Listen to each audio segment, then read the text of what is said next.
Hello there, Don here for United Patriots of Michigan. Coming at you with current events and what we think about them. Just wanted to touch base today on this January 6th committee and what we think is going on with all this stuff. But before I get to my personal opinions, I got to touch on an article that I read in the Epoch Times. This is written by Conrad Black, and it states, it's rather extensive. I'm not going to get into the whole thing, but I want to touch base on a couple things. The headline on it is Conrad Black, the voters are not distracted. And this thing is crazy. It starts off with, the long-awaited opening of the Democrats' final desperate extravaganza of Trump hate finally came to on Thursday, the 9th of June.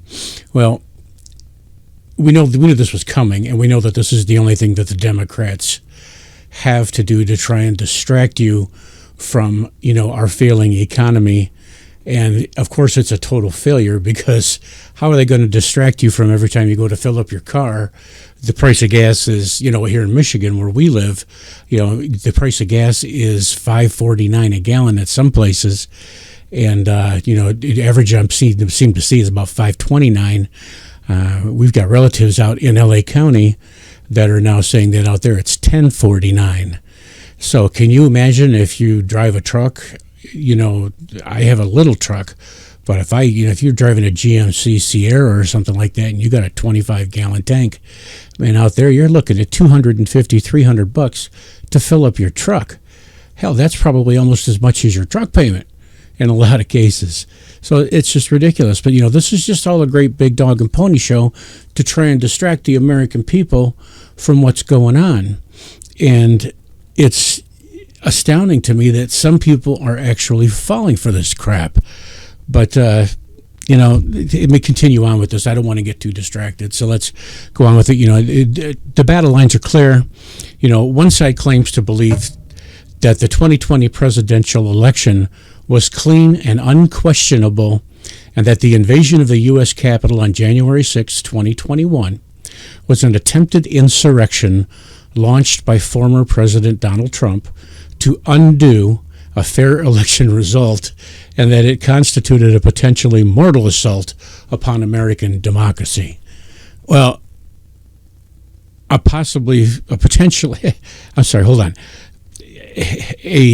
undo a fair election result. Now, anybody who has any common sense knows that this was not a fair election.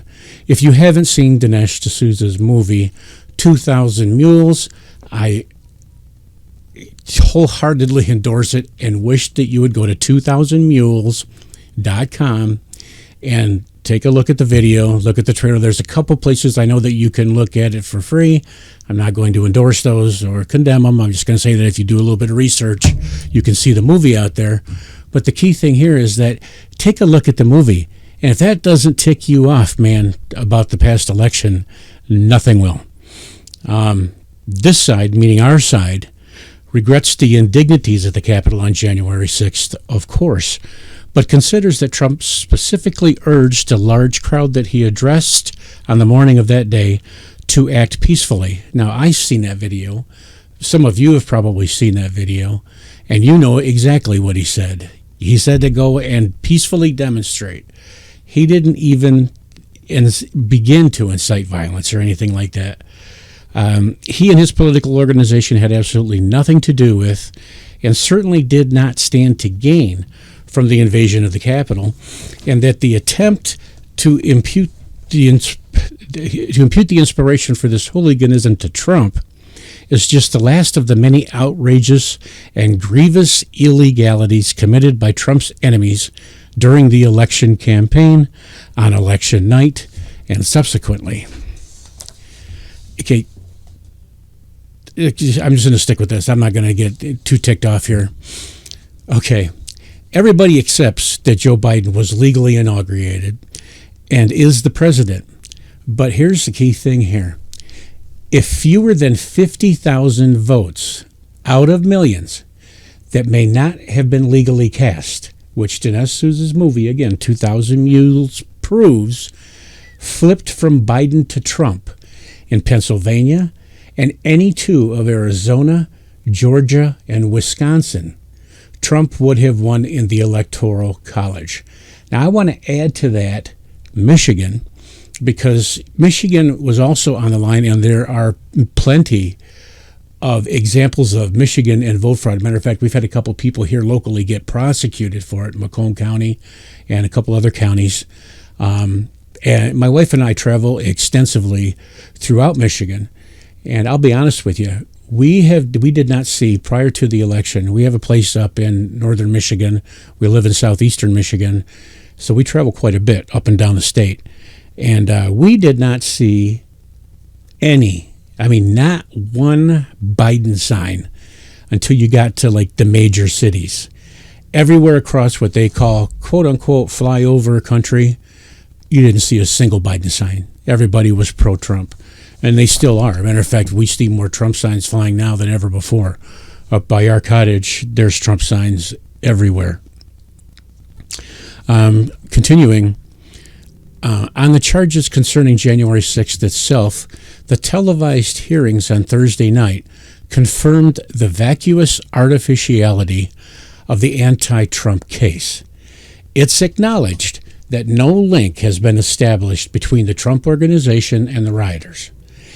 It's now clear that the most destructive of the vandals who entered the Capitol didn't even attend the preceding Trump speech and used it as a pretext and went directly to the Capitol to form the vanguard of the advancing demonstrators. Now, we have a video on our website, UnitedPatriotsOfMichigan.com, that shows an actor, quote unquote, that we suspect was either CIA or FBI, breaking one of the first windows into the Capitol with a baton. Now, he is dressed head to toe in gear that looks like he's a Fed or a cop or something. I suspect he works for the CIA or the FBI and or Antifa. But he was definitely an instigator and broke one of the first windows at ground level that was allowing people to get in and was pulling on some of the glass. And right next to him stood another guy that you can see in the video saying, "Go in, go in, go in." And other people are saying, "No, don't go in, don't go in." None of those protesters that were there, from what I have seen, that were Trump supporters, were violent in any way. They didn't storm the Capitol. Those were actors. The police opened the doors and said, "Come on in," and they did. The research that I've done on this thing is pretty extensive. The videos that I've watched span probably hundreds of hours. I've got friends that have been personally tagged by some of this stuff, and it's just a total farce. It's unbelievable. So go on our website, again, UnitedPatriotsOfMichigan.com. We're also, you can go to our Facebook page, or you can also go to our parent company, which is the Patriot Media Group, where United Patriots of Michigan is a subsidiary thereof, and take a look at these videos. They're all on there. So going back to the article, hundreds of arrested people were held in solitary detention for many months and were undoubtedly subjected to the customary techniques of American prosecutors, threatening draconian sentences but promising extreme leniency and a guarantee against any possible suit for perjury if the targeted suspects can produce inculpatory recollections of use to the prosecutors. Even this notoriously abusive and widespread failing of the American criminal justice system didn't produce anyone who alleged any significant improprieties against Trump or his campaign. Layman's terms, nobody ratted anybody out. And some of those people, if you watch one of our team members, Cam Savage, she has a video out talking about this, and some of those conspirators are still in jail. They haven't even been brought to trial. Now, last time I checked, the Constitution requires that we get a fast and a fast trial. You get it. I can't think of the word right now. It's eluding the expedient trial or something like that. That allows you're supposed to be able to get immediate trial. These people have been held for 16, 17 months, 8 to hell more than that now. 17 months, and still haven't been brought to trial. And the few that have, I think there's 2 or 3, have been sentenced on stuff that is absolutely ridiculous. Hopefully the appeals will continue. I'm going to skip some of the article. I'm not going to go to it. This part I liked. The committee itself has no legitimacy. House Speaker Nancy Pelosi, Democrat from California, churlishly rejected Republican House Minority Leader Kevin McCarthy's suggested delegation, meaning the people that they were supposed to keep it bipartisan. And the Republicans she appointed are the 2 most outspoken Republican Trump haters in elective office, Adam Kinzinger and Liz Cheney. Those 2 rhinos are the only 2 that got on the list. Now, I'm telling you, mark my words, both of those are probably, we know they're not going to a good medicine, and neither of them is likely to be in elective office after next January. They're both going to probably be voted out, but I wouldn't be surprised if we see them come back as either lobbyists or even running for the Democratic Party on their ticket come November. Well, we'll see what happens there, because obviously them both being rhinos, we know that they're not acting in the country's best interest, number 1, and number 2, they're not performing as Republicans. Excuse me. Continuing, the Democrats on the committee constitute a vanguard of the anti-Trump Congressional Assassination Squad. Read that again. The Democrats that are on the committee constitute a vanguard of the anti-Trump Congressional Assassination Squad. A few names that you'll recognize from the past. Got this? Adam Schiff, Eric Swalwell, and Benny Thompson of Mississippi, whose irrational partisanship is such that in 2005 he voted for no audible reason not to confirm George W. Bush. Okay. This is there's a couple of other Trump-hating committee members, Jamie Raskin, who led the impeachment. They're also involved. And here's the thing. Whatever Donald Trump's political future may be, the Democratic crusade to demonize him has failed. Despite massive attempts to publicize the television debut of the January 6 events, the 3 principal networks, CBS, NBC, and ABC, which normally pull 18 million viewers between them, which is less combined than Fox does, in that time zone, we're down about 35%, with NBC, CBS down over 40%. CNN and MSNBC, the anti-Trump cable networks, were also down substantially, even though they've already lost half their viewers at the end of the Trump administration early last year. The 3 networks, CBS, NBC, and ABC, which are basically extensions of the Democratic Party, which we all know, are, if not bankrupt yet, are on the verge of going bankrupt. They're probably going to be snapped up by George Soros for pennies on the dollar, and they're going to continue with the propaganda. Oh, sidebar real quick. Did you hear that the Soros organizations are trying to buy all of the Spanish-speaking radio stations down in Texas and New Mexico, Arizona, and Southern California?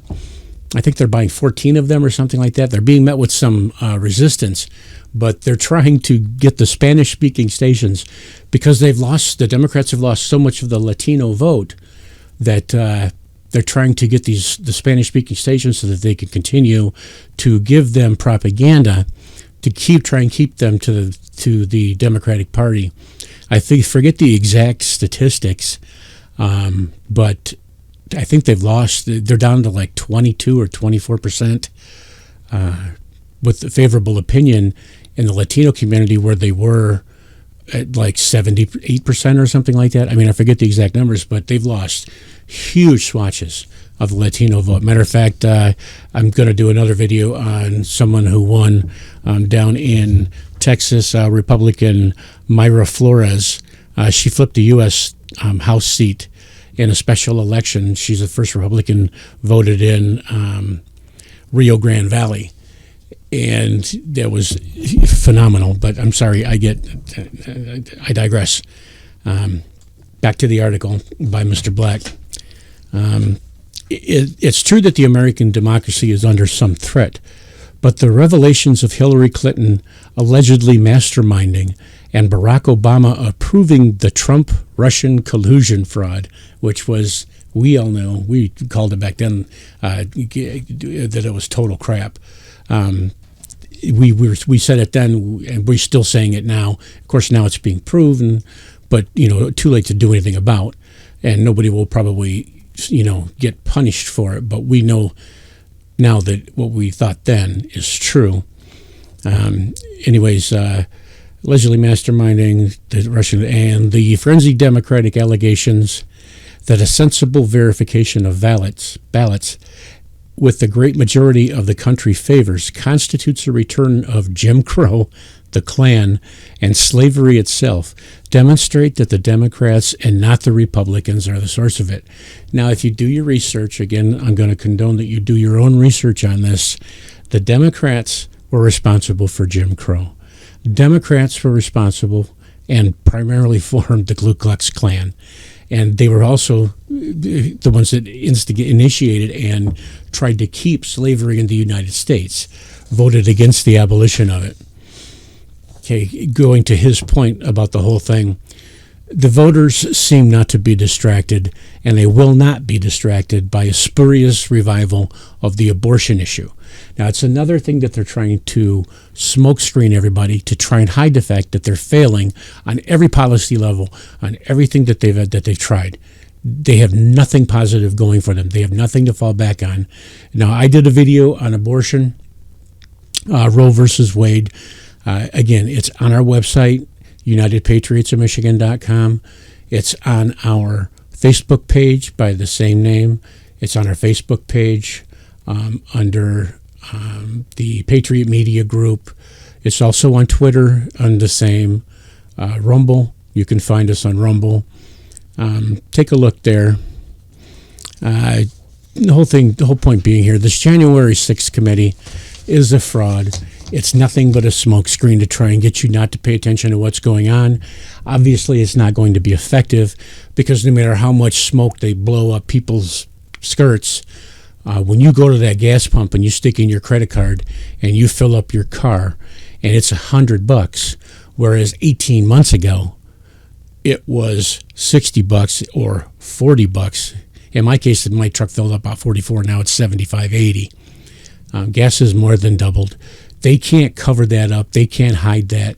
There was an article released today. Biden says that it's due to the greedy oil companies, and that the oil companies, some Democrat, I forget the guy's name, I just saw it just before I got on to make the video, some Democrats trying to tax their profits at 21%. But in response to that, one of the executives at one of the oil companies said that there will probably never be another refinery built in the United States. So not only has Biden driven out our domestic oil production, knocked it down to the level where we used to be, energy we provided our own energy, and also became a net exporter for the first time in 70 years, to being totally dependent. He's supposed to be flying to Saudi Arabia to beg the Saudis and the Iranians for more oil because we can't produce it here. We're sitting on enough oil to last us 100 years. But this stupid idiot will not drill for it. Again, I'm going to urge you, call your senators, call your congressmen. If you don't know who your senators or your congressmen are, feel free to email me through the website, don@unitedpatriots.com. You can email us at freedom.michigan@gmail.com. Drop us a line on Facebook, drop us a line on Twitter, drop us a line on our webpage, do whatever you want to do. We're still working real hard on trying to get that webpage up to where you can download some videos. I've had a few people contact us and say, I'd like to put something up on your site. How do I do it? We're working on trying to get it done. It's a big give and take thing with the web developers and trying to get it to the point. Well, that's enough for this thing. I've already gone on for 20 minutes, so I will sign off here. Again, special thanks to my co-conspirators, Andy K., who's going to be producing the video, and to Cam Savage, who's out there beating the streets with us. Keep watching for more. We'll have more and more as time goes by. It's going to be a really interesting election. Don't forget to vote. I don't care what side you vote on, but by golly, get your butt out there and vote. Don't do the ballot things. Don't do mail-ins unless, of course, you can't get out there. Don't by any situation. Don't hand your ballot to somebody else to cast your vote for you. Do it yourself if you have to do it. By mail-in. Otherwise, get out there and vote, man. We got to turn this thing around. We got to get these Dems the hell out of office, and we got to get these rhinos, and you all know who they are, and they know who they are, and they better be running scared. Get them the hell out of office, too. We got to vote them out because that's the only way we're going to turn this country around. All right, this is Don for United Patriots of Michigan, signing off. See ya.